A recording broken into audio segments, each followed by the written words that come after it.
Hi hello friends, welcome back to my channel. ಒಲ್ಲದ ಬಂದ ಭಾಗ 114. ತನ್ನ ಮನೆಯ ಬಾಲ್ಕನಿಯಲ್ಲಿದ್ದ ಸೋಫಾದಲ್ಲಿ ವಿಕ್ರಮ್ ದುಃಖಿತನಾಗಿ ಕುಳಿತಿದ್ದನು. ಅವನ ಕೈಯಲ್ಲಿದ್ದ ಕಾಫಿ ಕಪ್ ತಣ್ಣಗಾಗುತ್ತಿತ್ತು. ರಾತ್ರಿಯ ವಿದ್ಯುತ್ ದೀಪಗಳ ಬೆಳಕು ಬಾಲ್ಕನಿಯ ಗಾಜಿನ ಮೇಲೆ ಬಿದ್ದು ಪ್ರತಿಫಲಿಸುತ್ತಿತ್ತು. ಮೇಲೆ ಆಕಾಶದಲ್ಲಿ ಚಂದ್ರನನ್ನು ಕಾರ್ಮೋಡ ಸಂಪೂರ್ಣವಾಗಿ ಮುಚ್ಚಿತ್ತು. ವಿಕ್ರಮ್ನ ಮನಸ್ಥಿತಿಯು ಆ ಮೋಡದಂತೆಯೇ ಕತ್ತಲಾಗಿತ್ತು.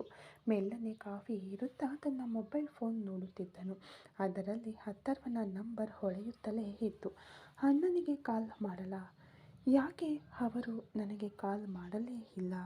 ಒಂದು ವೇಳೆ ನನ್ನ ಮೇಲೆ ತುಂಬ ಕೋಪಗೊಂಡಿದ್ದಾರಾ? ಅವರಿಗೆ ತಿಳಿಯದೆ ನಾನು ಮದುವೆಯಾದೆ ಅಂತ? ಆದರೆ ನಾನು ಮಾಡಿದ್ದು ಸರಿ ತಾನೇ? ಅಂದು ನಾನು ಮಾತ್ರ ಕಾವ್ಯಾಳ ಕೊರಳಿಗೆ ತಾಳಿ ಕಟ್ಟದೇ ಇದ್ದಿದ್ದರೆ ಆ ದುಷ್ಟರು ಅವಳನ್ನು ಮತ್ತೆ ಆ ನರಕಕ್ಕೆ ತಳ್ಳುತ್ತಿದ್ದರು. ಕಾವ್ಯ ಶುದ್ಧವಾದ ಒಳ್ಳೆಯ ಹುಡುಗಿ. ಆದರೆ ಅವಳಿದ್ದ ಜಾಗ ತಪ್ಪು ಎಂಬ ಕಾರಣಕ್ಕೆ ಎಲ್ಲರೂ ಯಾಕೆ ಅವಳನ್ನು ತಪ್ಪಾಗಿ ತಿಳಿಯುತ್ತಾರೆ ಎಂದು ಯೋಚಿಸಿದವನ ಮನಸ್ಸಿನಲ್ಲಿ ಮುಳ್ಳು ಚುಚ್ಚಿದಂತಹ ನೋವುಂಟಾಯಿತು. ಅದೇ ಸಮಯದಲ್ಲಿ ತನ್ನ ಕೋಣೆಯ ಬಾಗಿಲು ಹಾಕಿಕೊಂಡು ದೀಪಗಳನ್ನು ಹಾರಿಸಿ ಸೀಲಿಂಗ್ ಫ್ಯಾನ್ ಹಾಕಿಕೊಂಡು ಹೊದಿಕೆಯೊಳಗೆ ಸುರುಳಿಯಾಗಿ ಮಲಗಿದ್ದಳು ಕಾವ್ಯ. ವಿಕ್ರಮ್ ಕೊಟ್ಟಿದ್ದ ಆ ವಿಸಿಟಿಂಗ್ ಕಾರ್ಡನ್ನೇ ರೆಪ್ಪೆ ಬಡಿಯದೆ ನೋಡುತ್ತಿದ್ದ ಅವಳೊಳಗೆ ಸಾವಿರಾರು ಪ್ರಶ್ನೆಗಳು. ಇವರಿಗೆ ನಾನು ಹೇಗೆ ಕಾಲ್ ಮಾಡುವುದು? ಮೊಬೈಲ್ ಫೋನ್ ಇಲ್ಲ. ಅಪ್ಪನ ಫೋನ್ ಕದ್ದರೆ ಅವರು ಕಂಡುಹಿಡಿದರೆ ಏನು ಮಾಡುವುದು ಎಂದು ಯೋಚಿಸಿದವಳು, ಇಲ್ಲ, ಫೋನ್ ಮಾಡಬಾರದು, ನಾನೇಕೆ ಮಾಡಬೇಕು ಎಂದು ಒಂದು ಕ್ಷಣ ಹಿಂದೆ ಸರಿದಳು. ಮರುಕ್ಷಣವೇ, ಇಲ್ಲವಲ್ಲ, ಅವರು ಪ್ರಾಮಾಣಿಕವಾಗಿ ನನ್ನ ಬಳಿ ಎಲ್ಲ ನಿಜವನ್ನು ಹೇಳಿದ್ದಾರೆ, ಜಸ್ಟ್ ಫ್ರೆಂಡ್ಲಿಯಾಗಿ ಮಾತನಾಡಿ ನೋಡಲ ಎಂಬ ಯೋಚನೆಯು ಬಂತು. ಬಾಲ್ಕನಿಯಲ್ಲಿದ್ದ ವಿಕ್ರಮ್ ಒಂದು ನಿರ್ಧಾರಕ್ಕೆ ಬಂದು ಅಥರ್ವನ ನಂಬರ್ ಡಯಲ್ ಮಾಡಿದನು. ಅದೇ ಸಮಯದಲ್ಲಿ ಕಾವ್ಯ ಮೆಲ್ಲನೆ ಬಾಗಿಲು ತೆರೆದು ನಿಧಾನವಾಗಿ ಹೋಗಿ ಚಾರ್ಜರ್ನಲ್ಲಿದ್ದ ತನ್ನ ಅಪ್ಪನ ಮೊಬೈಲ್ ಫೋನ್ ತೆಗೆದುಕೊಂಡು ಕಾಲಿನಲ್ಲಿ ನೋವಿದ್ದರೂ ಮಿಂಚಿನ ವೇಗದಲ್ಲಿ ಒಳಬಂದು ಬಾಗಿಲು ಹಾಕಿದಳು. ಹೃದಯ ಬಡಬಡನೆ ಬಡಿದುಕೊಳ್ಳುತ್ತಿರಲು ವಿಕ್ರಮ್ ನಂಬರ್ ಡಯಲ್ ಮಾಡಿ ಕಿವಿಗೆ ಇಟ್ಟುಕೊಂಡಳು. ಆದರೆ ಬ್ಯುಸಿ ಎಂದು ಬಂತು. ಬ್ಯುಸಿನಾ ಎಂದು ಹುಬ್ಬು ಗಂಟಿಕ್ಕಿದವಳು, ಅವರು ಬಿಸ್ನೆಸ್ ಮ್ಯಾನ್, ಬ್ಯುಸಿಯಾಗಿಯೇ ಇರುತ್ತಾರೆ ಎಂದು ಫೋನ್ ಕಟ್ ಮಾಡಿ ಮೌನವಾಗಿ ಮಂಚದ ಮೇಲೆ ಕುಳಿತಳು. ಅಲ್ಲಿ ವಿಕ್ರಮ್ ಮಾಡಿದ ಫೋನ್ ರಿಂಗ್ ಆಗುತ್ತಿತ್ತು. ಆದರೆ ಅಥರ್ವ ಅಟೆಂಡ್ ಮಾಡಲಿಲ್ಲ. ವಿಕ್ರಮ್ಗೆ ತಳಮಳ ಹೆಚ್ಚಾಯಿತು. ಅಣ್ಣ ಯಾಕೆ ಹೀಗೆ ಮಾಡುತ್ತಿದ್ದಾರೆ? ನಿಜವಾಗಿಯೂ ನನ್ನ ಮೇಲೆ ಕೋಪವಿದ್ದಂತಿದೆ. ಅವರು ಎಲ್ಲಿದ್ದಾರೆ ಅಂತಲೂ ಗೊತ್ತಿಲ್ವಲ್ಲ ಎಂದು ಮರುಗಿದನು. 2 ಬಾರಿ ರಿಂಗ್ ಆಗಿ ಕಟ್ ಆದ ಕೂಡಲೇ ಸುಸ್ತಾಗಿ ಫೋನ್ ಇಟ್ಟನು. ಇತ್ತ ವಾಲ್ಪರೈನಲ್ಲಿ ಬೆಡ್ರೂಮ್ನಲ್ಲಿ ಸೊಂಟದ ಮೇಲೆ ಕೈ ಇಟ್ಟು ಅಥರ್ವನನ್ನು ಕೋಪದಿಂದ ನೋಡುತ್ತಿದ್ದಳು ನಕ್ಷತ್ರ. ನೀವು ಮಾಡುವುದು ಸ್ವಲ್ಪವೂ ಸರಿಯಿಲ್ಲ ಮಾವ. ಪಾಪ ವಿಕ್ಕಿ ಕಾಲ್ ಮಾಡ್ತಾ ಇದ್ದಾನೆ, ಯಾಕೆ ಎತ್ತುತ್ತಿಲ್ಲ ಎಂದು ಮುಖ ಸಿಂಡರಿಸಿಕೊಂಡು ಮಾತನಾಡಿದಳು. ಅಥರ್ವ ಅವಳ ಸೊಂಟ ಹಿಡಿದು ತನ್ನ ಮಡಿಲಿಗೆ ಎಳೆದುಕೊಂಡನು. ನಕ್ಷತ್ರ, ನಾನು ಫಾರಿನ್ಗೆ ಹೋಗಿರುವುದಾಗಿ ಅವನಿಗೆ ಹೇಳಿದ್ದೇನೆ. ಇಲ್ಲಿಂದ ಮಾತನಾಡಿದರೆ ಕಂಡುಹಿಡಿಯುವುದಿಲ್ಲವೇ ಎಂದನು. ಯಾಕೆ ಸುಳ್ಳು ಹೇಳಬೇಕು? ನಿಜವನ್ನೇ ಹೇಳಿಬಿಡಿ ಪಾಪ. ಇಲ್ಲದಿದ್ದರೆ ಆ ಮದುವೆಯ ಸಮಸ್ಯೆಯಿಂದಾಗಿಯೇ ನೀವು ಮಾತನಾಡುತ್ತಿಲ್ಲ ಎಂದು ವಿಕ್ಕಿ ತಪ್ಪಾಗಿ ತಿಳಿದುಕೊಳ್ಳುತ್ತಾನೆ. ಇಲ್ಲಿ ನೋಡಿ, ನಮ್ಮನ್ನು ನಿಜವಾಗಿ ಪ್ರೀತಿಸುವವರಿಗೆ ಎಂದಿಗೂ ಕಷ್ಟ ಕೊಡಬಾರದು ಪ್ಲೀಸ್ ಎಂದು ನಕ್ಷತ್ರ ಬೇಡಿಕೊಂಡಳು. ನನಗೆ ಅವನಿಗೆ ಕಷ್ಟ ಕೊಡಬೇಕೆಂಬ ಯಾವ ಆಸೆಯೂ ಇಲ್ಲ ನಕ್ಷತ್ರ. ಕೆಲವು ಕಾರಣಗಳಿಂದಾಗಿ ನಾನು ಸ್ವಲ್ಪ ಅಂತರ ಕಾಯ್ದುಕೊಳ್ಳುತ್ತಿದ್ದೇನೆ. ಇದೆಲ್ಲ ಒಂದು ತರಬೇತಿಯ ಹಾಗೆ. ನಿನಗೆ ಈಗ ಅರ್ಥವಾಗುವುದಿಲ್ಲ ನಕ್ಷತ್ರ ಎಂದು ಅವಳ ಕತ್ತಿನಲ್ಲಿ ಮುಖ ಹುದುಗಿಸಿ ಹೇಳಿದನು ಅಥರ್ವ. ಅವನ ಉಸಿರಾಟದ ಗಾಳಿ ಕತ್ತಿಗೆ ತಾಕಿದೊಡನೆ ಅವಳ ದೇಹ ರೋಮಾಂಚನಗೊಂಡರೂ ತನ್ನನ್ನು ತಾನು ನಿಯಂತ್ರಿಸಿಕೊಂಡವಳು, ಸರಿ, ನನ್ನನ್ನು ಬಿಡಿ, ನಾನು ಹೇಳುವುದನ್ನು ಕೇಳಿ. ನಿಮ್ಮ ತರಬೇತಿಗೆ ಇವತ್ತು ರಜೆ ಕೊಡಿ. ಮೊದಲು ವಿಕ್ಕಿಗೆ ಕಾಲ್ ಮಾಡಿ ಮಾತನಾಡಿ. ನಿಮಗೆ ಹಾಗೆ ಮಾತನಾಡಲು ಇಷ್ಟವಿಲ್ಲದಿದ್ದರೆ ನಾನೇ ಮಾತನಾಡುತ್ತೇನೆ ಎಂದವಳು ಗಂಡನ ಅನುಮತಿ ಇಲ್ಲದೆ ಅವನ ಜೇಬಿನಲ್ಲಿದ್ದ ಫೋನ್ ತೆಗೆದು ವಿಕ್ರಮ್ಗೆ ಕಾಲ್ ಮಾಡಿದಳು. ದುಃಖದಲ್ಲಿದ್ದ ವಿಕ್ರಮ್ ಫೋನ್ ಬಂದ ತಕ್ಷಣ ವೇಗವಾಗಿ ಅಟೆಂಡ್ ಮಾಡಿದನು. ಹಲೋ ಅಣ್ಣ, ಕೋಪನಾ ಎಂದು ಕಾಲ್ ಎತ್ತಿದ ಕೂಡಲೇ ಕೇಳಿದನು. ಅಲ್ಲಿ ಸ್ಪೀಕರ್ನಲ್ಲಿ ಹಾಕಲಾಗಿದ್ದರಿಂದ ತಮ್ಮನ ಆ ತಳಮಳದ ಧ್ವನಿ ಅಥರ್ವನ ಜೀವಕ್ಕೆ ನೋವುಂಟು ಮಾಡಿತು. ಏ ವಿಕ್ರಮ್, ಏನು ಮಾತನಾಡ್ತಾ ಇದ್ದೀಯಾ? ನಿನ್ನ ಮೇಲೆ ನನಗೆ ಯಾವ ಕೋಪನೂ ಇಲ್ಲ. ಸ್ವಲ್ಪ ಬ್ಯುಸಿ ಇದ್ದೆ, ಬೇರೇನೂ ಇಲ್ಲ ಎಂದನು ಅಥರ್ವ. ಸಾರಿ ಅಣ್ಣ, ನಾನು ಡಿಸ್ಟರ್ಬ್ ಮಾಡಿದೆ. ನಾನು ಬೆಳಿಗ್ಗೆ ಕಾಲ್ ಮಾಡುತ್ತೇನೆ ಎಂದು ವಿಕ್ರಮ್ ಹೇಳಲು, ಇಲ್ಲ, ಡಿನ್ನರ್ ಈಗಷ್ಟೇ ಮುಗಿಯಿತು. ಸರಿ, ಅಲ್ಲಿ ವರ್ಕ್ ಎಲ್ಲ ಹೇಗೆ ನಡೀತಿದೆ ಎಂದು ಅಥರ್ವ ವಿಚಾರಿಸಿದನು. ಅದೆಲ್ಲ ಚೆನ್ನಾಗಿ ನಡೀತಿದೆ ಅಣ್ಣ. ಎಲ್ಲಿಗೆ ಹೋಗ್ತೀನಿ ಅಂತ ನನ್ನ ಬಳಿ ಹೇಳದೆ ಹೊರಟು ಹೋದೆ. ಅದಕ್ಕೆ ಮನಸ್ಸಿಗೆ ಸ್ವಲ್ಪ ಕಷ್ಟವಾಯಿತು. ನಿಮಗೆ ನನ್ನ ಮೇಲೆ ಕೋಪನಾ ಎಂದು ಮತ್ತೆ ವಿಕ್ರಮ್ ಕೇಳಲು, ಅಥರ್ವ ಒಂದು ದೀರ್ಘ ನಿಶ್ವಾಸದೊಂದಿಗೆ ಹೇಳಿದನು, ಕೋಪ ಎಲ್ಲ ಏನೂ ಇಲ್ಲ. ನಿನ್ನ ಜೀವನ ಹೇಗಿರಬೇಕು ಅಂತ ಆಸೆ ಪಟ್ಟಿದ್ದೆ. ಕೊನೆಗೆ ಒಂದು ಫುಟ್ಬಾಲ್ನಂತೆ ಆಗಿಬಿಟ್ಟಿತು. ಅದನ್ನು ನೆನೆಸಿಕೊಂಡೇ ಬೇಸರ ಅಂದಾಗ ವಿಕ್ರಮ್ ಗಾಬರಿಯಾದನು. ಅಣ್ಣ, ನೀವು ಕಾವ್ಯಾಳನ್ನು ತಪ್ಪಾಗಿ ತಿಳಿದುಕೊಂಡಿದ್ದೀರಿ ಅನ್ನಿಸುತ್ತೆ. ಅವಳಿದ್ದ ಜಾಗ ಬೇಕಾದರೆ ತಪ್ಪಿರಬಹುದು, ಆದರೆ ಆ ಹುಡುಗಿ ತಪ್ಪಾದ ಹುಡುಗಿ ಅಲ್ಲ. ತುಂಬ ಒಳ್ಳೆಯ ಹುಡುಗಿ. ಅಂದು ನಾನು ಮಾತ್ರ ಹೋಗದೇ ಇದ್ದಿದ್ದರೆ ಸತ್ತೇ ಹೋಗುತ್ತಿದ್ದಳು. ಪಾಪ ಅಣ್ಣ ಅವಳು ಅಂದನು. ಅದಕ್ಕೆ ತಾನೇ ನಿನ್ನನ್ನು ಬಿಟ್ಟು ಓಡಿ ಹೋದಳಲ್ಲ. ಆಮೇಲೆ ಪಾಪ ಪುಣ್ಯ ನೋಡಿ ಏನು ಮಾಡಲಿದ್ದೀಯಾ? ಅವಳನ್ನು ಮರೆಯುವ ದಾರಿ ನೋಡು. ನಿನಗೆ ಒಳ್ಳೆಯ ಹುಡುಗಿಯನ್ನು ನೋಡಿ ನಾನೇ ಮದುವೆ ಮಾಡಿಸುತ್ತೇನೆ ಎಂದು ಅಥರ್ವ ಹೇಳಿದಾಗ ವಿಕ್ರಮ್ ಯಾವುದೇ ಅಳುಕಿಲ್ಲದೆ ನಿಜವನ್ನು ಹೇಳಿದನು. ಅಣ್ಣ, ಅವಳು ಎಲ್ಲಿಗೂ ಓಡಿ ಹೋಗಿಲ್ಲ. ಸೈದಾಪೇಟೆ ಕಾರಣೇಶ್ವರ ದೇವಸ್ಥಾನದ ಬೀದಿಯಲ್ಲೇ ಇದ್ದಾಳೆ. ಅವಳ ಅಪ್ಪ ಒಬ್ಬ ಗವರ್ನಮೆಂಟ್ ಆಫೀಸರ್, ಅಮ್ಮ ಸ್ಕೂಲ್ ಟೀಚರ್. ಅವಳು ವೇಲಚೇರಿಯ ಒಂದು ಕಾಲೇಜಿನಲ್ಲಿ BSc ಕೆಮಿಸ್ಟ್ರಿ ಓದುತ್ತಿದ್ದಾಳೆ ಎಂದು ಒಂದನ್ನು ಬಿಡದೆ ಎಲ್ಲ ಮಾಹಿತಿಯನ್ನು ಹೇಳಿ ಮುಗಿಸಿದಾಗ ಅಥರ್ವ ಜೋರಾಗಿ ನಕ್ಕನು. ನಕ್ಷತ್ರ ಮತ್ತು ವಿಕ್ರಮ್ಗೆ ಅರ್ಥವಾಗದೆ ಗೊಂದಲಗೊಂಡರು. ಕಾಂಪೌಂಡ್ ಗೋಡೆ ಹಾರಿ ಓಡಿ ಹೋದ ಹುಡುಗಿಯ ಬಗ್ಗೆ ಇಷ್ಟು ಸ್ಪಷ್ಟವಾಗಿ ಎಲ್ಲ ವಿವರಗಳನ್ನು ಹೇಳ್ತಾ ಇದೆಯಾ? ಯಾಕೆ ಮತ್ತೆ ಆ ಹುಡುಗಿ ಬಂದು ಬಿಟ್ಟಳಾ ಎಂದು ಕೇಳಿದನು ಅಥರ್ವ. ಇಲ್ಲಣ್ಣ, ನಮ್ಮ ಕಲೆಕ್ಟರ್ ವಿಮಲ್ ಮೂಲಕ ಕಂಡು ಹಿಡಿದೆ ಎಂದನು ವಿಕ್ರಮ್. ಓಕೆ ವಿಕ್ರಮ್, ಸದ್ಯಕ್ಕೆ ಇವರ ಬಗ್ಗೆ ಯೋಚಿಸಬೇಡ.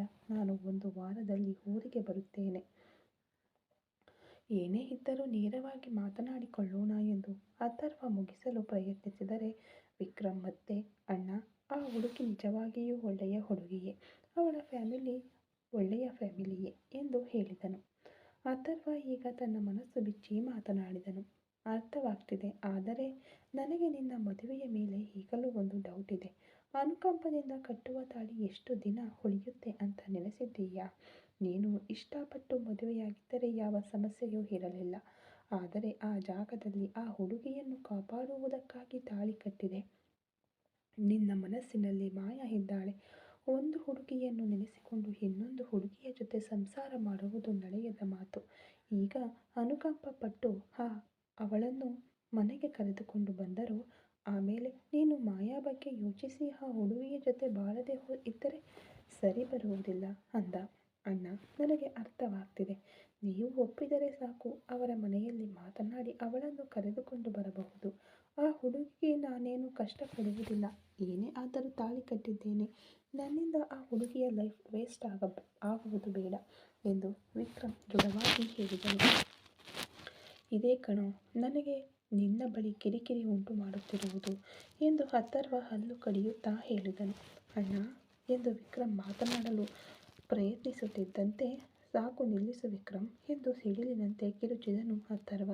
ಅವನ ಆ ಆಕ್ರೋಶವನ್ನು ಕಂಡು ಬೆಚ್ಚಿಬಿದ್ದ ನಕ್ಷತ್ರ ಅವನಿಂದ 2 ಹೆಜ್ಜೆ ಹಿಂದಕ್ಕೆ ಸರಿದು ದಂಗಾಗಿ ನಿಂತಳು. ಏನೋ ನಿನ್ನ ಮನಸ್ಸಿನಲ್ಲಿ ಏನಂದ್ಕೊಂಡಿದ್ದೀಯಾ? ಕರ್ತವ್ಯಕ್ಕಾಗಿ ಒಬ್ಬರಿಗೆ ನಾವು ಎಲ್ಪ್ ಮಾಡಬಹುದು, ಆದರೆ ಅವರ ಜೊತೆ ಸೇರಿ ಸಂಸಾರ ಮಾಡಲು ಸಾಧ್ಯವಿಲ್ಲ. ನಿನ್ನ ಜೀವನ ಚೆನ್ನಾಗಿರಬೇಕು ಅಂತ ಆಸೆ ಪಡುತ್ತೇನೆ. ನೀನು ಕಟ್ಟಿದ ತಾಳಿಯನ್ನು ತೆಗೆದು ದೇವಸ್ಥಾನದ ಹುಂಡಿಯಲ್ಲಿ ಹಾಕುತ್ತೇನೆ ಅಂತ ಹೇಳಿ ಲೆಟರ್ ಬರೆದಿಟ್ಟು ಹೋದರೆ ಇನ್ನೂ ಆ ಹುಡುಗಿಗೂ ನಿನಗೂ ಏನೋ ಸಂಬಂಧ ಇರಲಿದೆ. ಆ ಹುಡುಗಿಗೂ ನಿನ್ನ ಮೇಲೆ ಇಷ್ಟವಿಲ್ಲದೆ, ನಿನಗೂ ಇಷ್ಟವಿಲ್ಲದೆ ಹೇಗೆ ಸೇರಿಸಿಡಲು ಸಾಧ್ಯ ಎಂದು ಅಥರ್ವ ಆವೇಶದಿಂದ ಮಾತನಾಡಿದನು. ವಿಕ್ರಮ್ ತನ್ನ ಅಣ್ಣನ ಕೋಪವನ್ನು ಅರ್ಥ ಮಾಡಿಕೊಂಡು ನಿಧಾನವಾಗಿ, ಅಣ್ಣ, ಅವಳು ಹೆದರಿಯೇ ಲೆಟರ್ ಬರೆದಿಟ್ಟು ಹೋಗಿದ್ದಾಳೆ ಎಂದು ಹೇಳಲು, ಸರಿ, ನೀನು ಕಟ್ಟಿದ ತಾಳಿ ಆ ಹುಡುಗಿಯ ಕೊರಳಲ್ಲಿದೆಯಾ ಎಂದು ಅಥರ್ವ ಬಿಡದೆ ಕೇಳಿದನು. ವಿಕ್ರಮ್ ಸ್ವಲ್ಪ ಹಿಂಜರಿಕೆಯಿಂದ ಇಲ್ಲ ಅಣ್ಣ ಎಂದು ತಲೆ ತಗ್ಗಿಸಿ ಹೇಳಿದನು. ಇಲ್ಲವಲ್ಲ, ಆಮೇಲೆ ಯಾವ ಹಕ್ಕಿನಿಂದ ಹೋಗಿ ಅವರ ಮನೆಯಲ್ಲಿ ಮಾತನಾಡಲು ಹೇಳ್ತಾ ಇದೀಯಾ ಎಂದು ಅಥರ್ವ ಮತ್ತೆ ಮರುಪ್ರಶ್ನೆ ಹಾಕಿದನು. ವಿಕ್ರಮ್ ಈಗ ತನ್ನ ಕಡೆಯ ನ್ಯಾಯಗಳನ್ನು ಮುಂದಿಟ್ಟನು. ಅಣ್ಣ, ನಾನು ಇವತ್ತು ಅವಳನ್ನು ನೋಡಿದೆ, ಅವಳ ಬಳಿ ಮಾತನಾಡಿದೆ. ಅವಳು ನಮ್ಮ ಫ್ಯಾಮಿಲಿ ಬಗ್ಗೆ ನೆನೆಸಿ ಹೆದರುತ್ತಿದ್ದಾಳೆ. ಅವಳ ಕೊರಳಲ್ಲಿ ತಾಳಿ ಇಲ್ಲದಿದ್ದರೆ ಏನಣ್ಣ, ಆಲ್ರೆಡಿ ಮುಂಬೈ ಪೊಲೀಸ್ ಸ್ಟೇಷನ್ನಲ್ಲೇ ತಾನೇ ನಮ್ಮ ಮ್ಯಾರೇಜ್ ಆಗಿದ್ದು, ಆ ಸರ್ಟಿಫಿಕೇಟ್ ಇದೆ. ಅವರ ಮನೆಯಲ್ಲಿ ನೀವು ನಮ್ಮ ಫ್ಯಾಮಿಲಿಯೊಂದಿಗೆ ಹೋಗಿ ಮಾತನಾಡಿದರೆ, ಅವರು ಒಪ್ಪಿದರೆ ನಿಮ್ಮೆಲ್ಲರ ಮುಂದೆಯೇ ನಾನು ಮತ್ತೊಮ್ಮೆ ಅವಳ ಕೊರಳಿಗೆ ತಾಳಿ ಕಟ್ಟುತ್ತೇನೆ. ಆಮೇಲೆ ಖಂಡಿತವಾಗಿ ಅವಳನ್ನು ಚೆನ್ನಾಗಿ ನೋಡಿಕೊಳ್ಳುತ್ತೇನೆ. ನಾನು ಮಾಯಾಳನ್ನು ಮರೆಯಲು ಪ್ರಯತ್ನಿಸುತ್ತೇನೆ ಎಂದು ಭಾವುಕನಾಗಿ ಹೇಳಿದನು. ಅವನ ಮಾತನ್ನು ಕೇಳಿದ ಅಥರ್ವ, ನೀನು ಪ್ರಯತ್ನಿಸಿದ್ದು ಸಾಕು. ನಿನ್ನ ಮನಸ್ಸು ಬದಲಾಗದೆ ಆ ಹುಡುಗಿಯ ಮನೆಯಲ್ಲಿ ಹೋಗಿ ನಾನು ಮಾತನಾಡುವುದಿಲ್ಲ ಎಂದು ಮುಖಕ್ಕೆ ಹೊಡೆದಂತೆ ಹೇಳಿದನು. ವಿಕ್ರಮ್ ಈಗ ತನ್ನ ಭಾವನೆಗಳನ್ನು ಮುಚ್ಚಿಡದೆ ಮಾತನಾಡಿದನು. ಅಣ್ಣ, ನಾನು ಹೇಳುವುದನ್ನು ತಪ್ಪಾಗಿ ತಿಳಿದುಕೊಳ್ಳಬೇಡಿ. ನಾನು ನಿಮಗೆ ಸುಳ್ಳು ಹೇಳಲು ಇಷ್ಟಪಡುವುದಿಲ್ಲ. ಈ ನಿಮಿಷದವರೆಗೂ ನನ್ನ ಮನಸ್ಸಿನಲ್ಲಿ ಆ ನೋವು ಇದ್ದೇ ಇದೆ. ನಾನು ಮಾಯಾಳನ್ನು ಸಂಪೂರ್ಣವಾಗಿ ಮರೆತಿಲ್ಲ. ಅದೇ ಸಮಯದಲ್ಲಿ ಅವಳು ಇನ್ನೊಬ್ಬನ ಹೆಂಡತಿ. ನನಗೂ ಮದುವೆಯಾಗಿದೆ. ಬೇರೆ ದಾರಿ ಇಲ್ಲದೆ ನಾನು ಕಾವ್ಯಾಳನ್ನು ಹೋಗಿ ಕರೆದುಕೊಂಡು ಬರಬೇಕು ಎಂದು ಹೇಳುತ್ತಿಲ್ಲ. ಏನೇ ಆದರೂ ಅವಳ ಕೊರಳಿಗೆ ನಾನು ತಾಳಿ ಕಟ್ಟಿದ್ದೇನೆ. ಅವಳು ನನ್ನನ್ನು ನಂಬಿ ಬಂದಿದ್ದಳು. ಆದರೆ ಪಾಪ, ಭಯದಿಂದ ನಮ್ಮ ಮನೆಯಿಂದ ಹೊರಟು ಹೋದಳು. ನನಗೆ ಹೇಗೆ ಹೇಳಬೇಕೆಂದು ಸರಿಯಾಗಿ ಗೊತ್ತಾಗುತ್ತಿಲ್ಲ. ನಾನು ಅವಳೊಂದಿಗೆ ಮಾತನಾಡಿದಾಗ ಅವಳಿಗೆ ನಾನು ಇಷ್ಟವಾಗಿದ್ದೇನೆ, ಆದರೆ ಭಯಪಡುತ್ತಿದ್ದಾಳೆ. ದೊಡ್ಡ ಜಾಗ, ದೊಡ್ಡ ಕುಟುಂಬ, ಅವರಿಗೆ ನಾವು ಹೊಂದಿಕೊಳ್ಳುವುದಿಲ್ಲ ಎಂದು ಅವಳು ಭಾವಿಸಿದ್ದಾಳೆ. ಆ ಭಯವೇ ಈಗ ಅವಳಲ್ಲಿದೆ. ಅದಕ್ಕಾಗಿಯೇ ತಾಳಿಯನ್ನು ತೆಗೆದು ಹುಂಡಿಗೆ ಹಾಕಿದ್ದಾಳೆ ಎಂದು ನಾನು ಭಾವಿಸುತ್ತೇನೆ. ಸಣ್ಣ ಹುಡುಗಿದಾನೆ, ಅವಳಿಗೆ ವಿವರಿಸಿ ಹೇಳಿದರೆ ಅರ್ಥ ಮಾಡಿಕೊಳ್ಳುತ್ತಾಳೆ ಎಂದು ಬಹಳ ಸ್ಪಷ್ಟವಾಗಿ ಹೇಳಿದನು. ನಕ್ಷತ್ರ ಈಗ ಮಧ್ಯ ಪ್ರವೇಶಿಸಿ, ಏನ್ರಿ, ಯಾಕೆ ಹೀಗೆ ಮಾತನಾಡ್ತಾ ಇದ್ದೀರಿ? ವಿಕ್ಕಿ ಪಾಪ ಎಂದು ಅಥರ್ವನನ್ನು ನೋಡುತ್ತಾ ಕೇಳಿದಳು. ಅಥರ್ವ ಒಂದು ನಿಮಿಷ ಮೌನವಾಗಿದ್ದು, ಸರಿ ಬಿಡು, ಈಗ ಫೈನಲ್ ಆಗಿ ನೀನು ಏನು ಹೇಳ್ತಾ ಇದೀಯಾ ಎಂದು ವಿಕ್ರಮ್ನನ್ನು ಕೇಳಿದನು. ಅಣ್ಣ, ಎಲ್ಲವನ್ನು ಸಂಪೂರ್ಣವಾಗಿ ಮರೆತ ನಂತರವೇ ಅವಳನ್ನು ಮದುವೆಯಾಗಬೇಕು ಎಂದರೆ ಅದು ಸದ್ಯಕ್ಕೆ ನಡೆಯುವುದಿಲ್ಲ.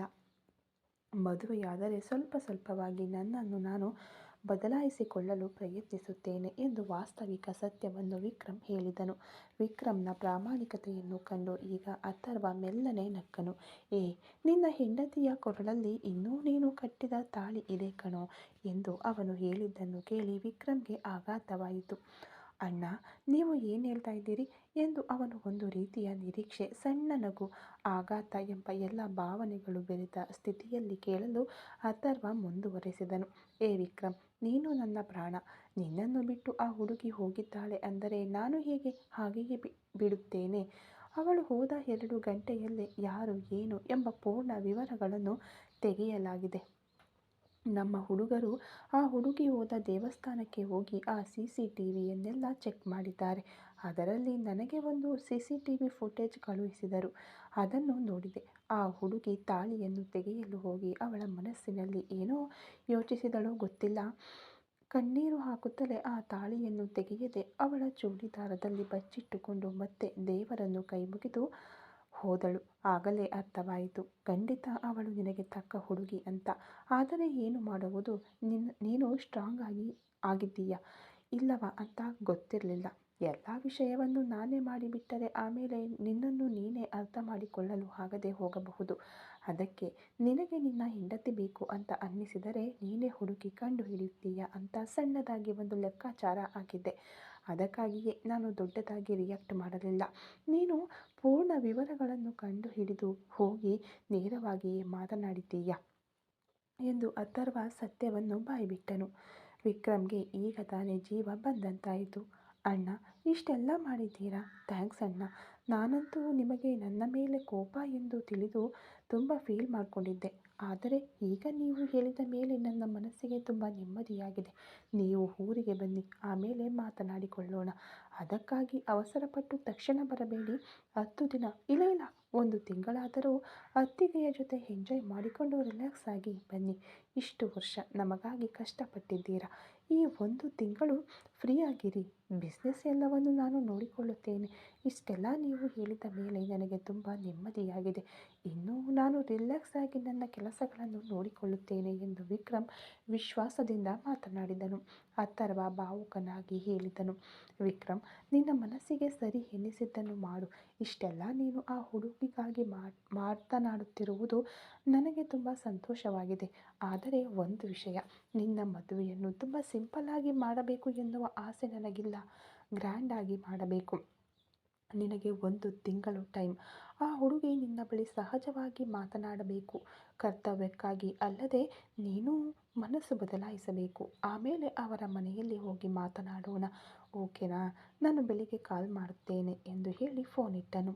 ನೆಮ್ಮದಿಯ ನಿಟ್ಟುಸಿರು ಬಿಟ್ಟನು ವಿಕ್ರಮ್. ಆ ಸಮಯದಲ್ಲಿಯೇ ಅವನ ಫೋನಿನಲ್ಲಿ ಒಂದು ಮಿಸ್ಡ್ ಕಾಲ್ ಮೆಸೇಜ್ ಶಬ್ದ ಕೇಳಿ ಕಂಪನವನ್ನು ಉಂಟು ಮಾಡಿತು. ವಿಕ್ರಮ್ ತನ್ನ ಮೊಬೈಲ್ ಪರದೆಯ ಮೇಲೆ ಮಿನುಗಿದ ಆ ಅಪರಿಚಿತ ಸಂಖ್ಯೆಯನ್ನು ನೋಡಿದನು. ಮಿಸ್ಡ್ ಕಾಲ್ ಮೆಸೇಜ್ ಬಂದಿತ್ತು. ಒಂದು ವೇಳೆ ಕಾವ್ಯ ಇರಬಹುದಾ ಎಂದು ಮೆಲ್ಲನೆ ಆ ನಂಬರ್ಗೆ ಡಯಲ್ ಮಾಡಿದನು. ಮತ್ತೊಂದೆಡೆ ಕಾವ್ಯ ತನ್ನ ಕೋಣೆಯ ಕತ್ತಲೆಯಲ್ಲಿ ಹೊದಿಕೆಯನ್ನು ಎಳೆದುಕೊಂಡು ತನ್ನ ಹೃದಯದ ಬಡಿತವನ್ನು ಎಣಿಸುತ್ತಿದ್ದಳು. ವಿಕ್ರಮ್ ಕರೆ ಮಾಡುತ್ತಿದ್ದಾನೆ.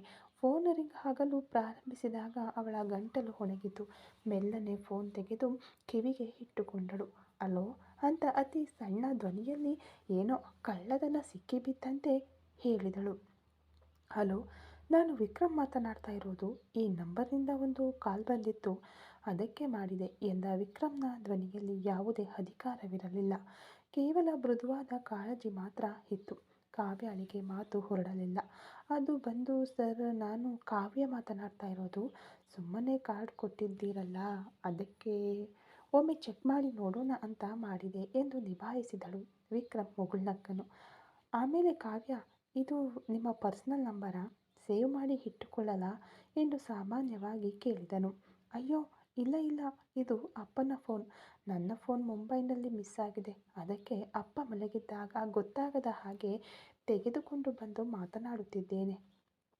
ಏನಾದರೂ ಕಂಡು ಹಿಡಿದರೆ ಅಷ್ಟೇ ನನ್ನ ಕತೆ ಮುಗಿಯಿತು ಎಂದು ಅವಳು ತಡಬಡಾಯಿಸುತ್ತಾ ಹೇಳಲು ವಿಕ್ರಮ್ಗೆ ನಗು ಬಂತು.